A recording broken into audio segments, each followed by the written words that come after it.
So ఈ video ఎందుకంటే ఒక ట్రావెలర్ జీరో బడ్జెట్ అంటే ఉంది, బడ్జెట్ మినిమల్ బడ్జెట్ ఉంది. ఎందుకు? ఎమర్జెన్సీ కోసం యూజ్ చేసుకుందామని, ఎమర్జెన్సీ కోసం యూజ్ చేద్దామని పెట్టుకున్నా. లాంగ్ జర్నీస్కి అయితే ట్రైన్స్ యూజ్ చేసా. ట్రైన్స్ వచ్చేసి అది కూడా జనరల్ 20 రూపాయలు, 100 రూపాయలు లోపలే. ఇంకా మొత్తం టోటల్ వచ్చేసి నా ఎక్స్పెండిచర్ మొత్తం వచ్చేసి 350 రూపీస్.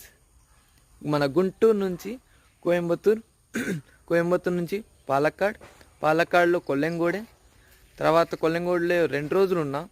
అది ఫారెస్ట్ ఏరియా, ఒక ఫామ్ హౌస్లో ఉన్నా. 0 రూపీస్, ఫుడ్ అన్నీ వాళ్ళే. తర్వాత అంబల్గూడ, తర్వాత అల్లెప్పిలో మన సీను అన్న వాళ్ళ ఇంట్లో 2 డేస్. వీళ్ళందరూ చాలా సపోర్ట్ చేశారు. Thank you to them.